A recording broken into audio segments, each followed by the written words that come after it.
Hi, my name is Al Green. Not that one, but the struggling guy who was in the music industry for years trying to sell talent and songs to agents. The agents befriended me and taught me techniques that I want to pass on to you through my program, which is called You Can Talk, You Can Sell. Anyone who has ever taken this program has excelled in selling and either risen to the top of their company, their team, or the top of their field. It's called You Can Talk, You Can Sell, and you can get it right here.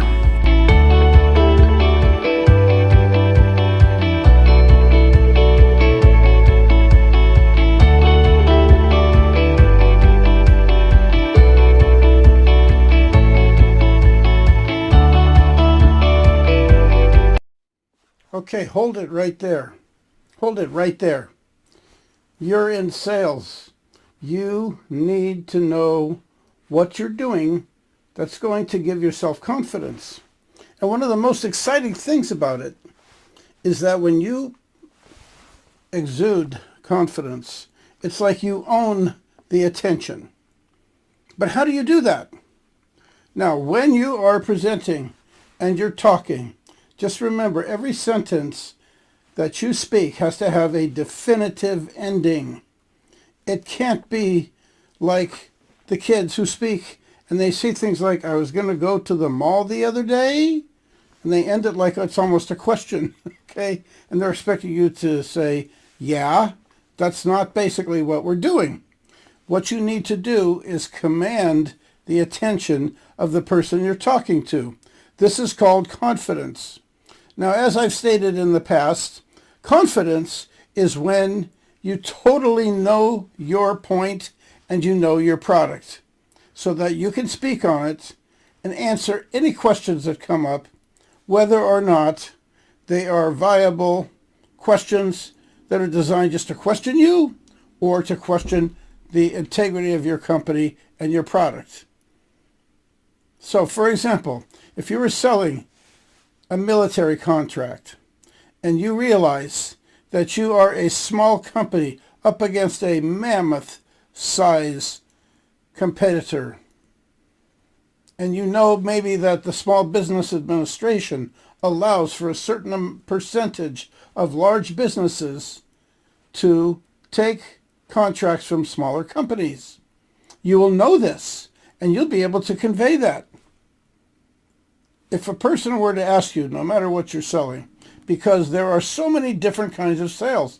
Now, I'm talking again to people who have a one-on-one relationship with the customer.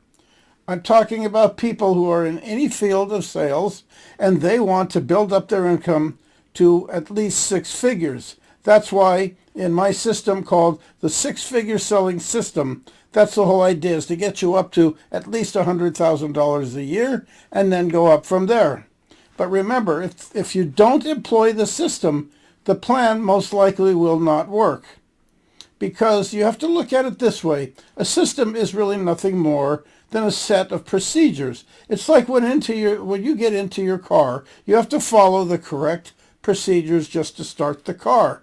And to move the car, there's another thing you have to do. So when you get into, let's say, most modern cars today, you put your foot on the brake pedal and you start the engine with your key, if you're using a keyed car. And as you start it up, you close your door and you put the car in gear, maybe reverse, and then you proceed to back up before you move forward. You have to put it in drive. And you have to be willing to stop the car to motivate from each position. This would be considered a system, but it's really nothing more than a series of steps, a series of procedures. When you're using the six-figure selling system, you think of it like starting a car. It's very simple. Beginning the sale is like turning the key. You're prepared to use the steering wheel, you're prepared to use the brake, you're prepared to put the car in the gear that you want it to and move it forward. So once you're moving forward and you are driving, you obviously, if you've been driving for a number of years, you have the confidence of driving on the road. You don't sit there and feel insecure driving because you know what the laws are and you know what the roads do and you know what the physics of your automobile is. You can feel it after a while. When you're doing sales, it's the same thing. It's learning a system. What are some of the things that we talk about so that you can learn what the six-figure selling system is all about? We talk about how to talk, meaning how to approach what it is you want to say. We learn about a little of body language, like keeping eye contact, how you sit, how maybe you mirror the position of your customer, that your prospect that you're selling to. Maybe they're sitting there with their arms crossed. That doesn't necessarily mean they're blocking you. They could just be making themselves comfortable.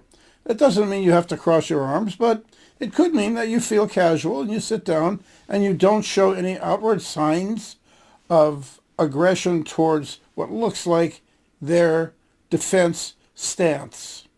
So when you are dealing with the six-figure selling system in business, this will propel your sales. There are so many things. When you take the workshop, the six-figure selling system, you're going to learn what it is that you're going to do. And if you join the whole program, we will go through all the different trainings of every type of sales situation you might run into, whether it's high technology, selling to aerospace, selling to, there are people, believe it or not, that run disposal companies. Do you know that a disposal company that goes around with the trucks and they pick up the trash often have salespeople? Why would they need salespeople at all? They would need salespeople for a number of reasons. Because a lot of them do commercial accounts. And the commercial accounts just don't show up at their door. Somebody has to go talk to them. You ever heard of buying insurance and not talking to a salesperson at some point? If you're dealing with the internet and you're ordering it over the internet and you're filling out forms, you're dealing with a person who has to handle your information on the other end. And that's what I'm talking about. There's always a person engaged. There's always a person between you and the prospect.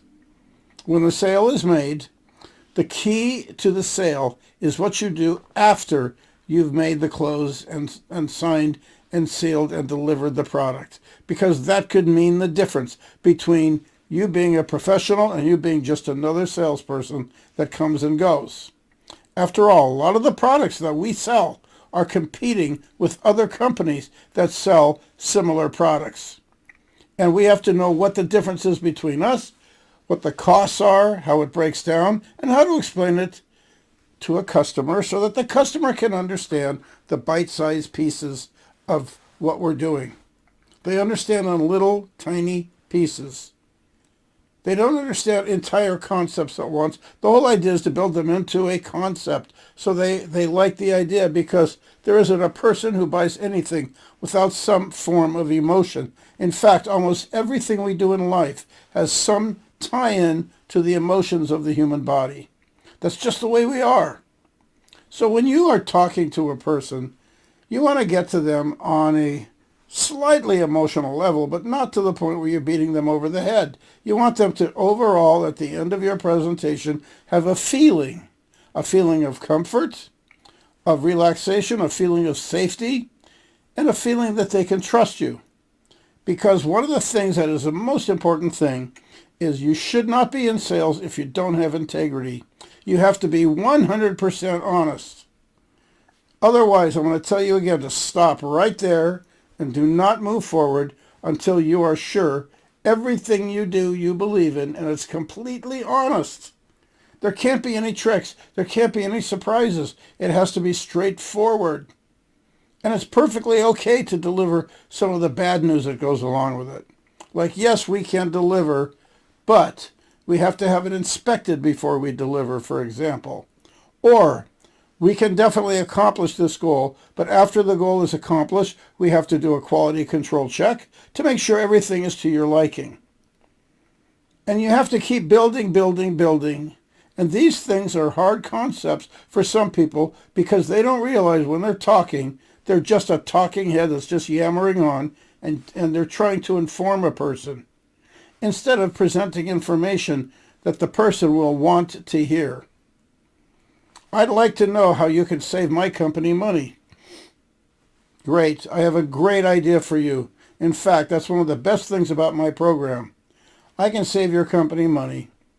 And if we could sit down, let me show you on a piece of paper, and I'll show you all the different things that we do. Would that interest you? There's another point of getting micro yeses in your conversation. That's where you ask a question that might be so minor that you don't realize that you're actually manipulating the conversation. It's asking if you can go ahead. I have something I want to explain to you. Can I continue? Sometimes people will do that because of the fact if the person says yes, you're engaging them in a positive movement forward. And that's the whole idea. Keep moving forward. Now, we never give up.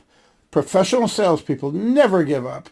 It doesn't matter how big, how monumental the obstacles are or the competition. We never give up. We keep going back and we keep chipping away until we find that sweet spot that gets us in the door and gets us to where we want to go.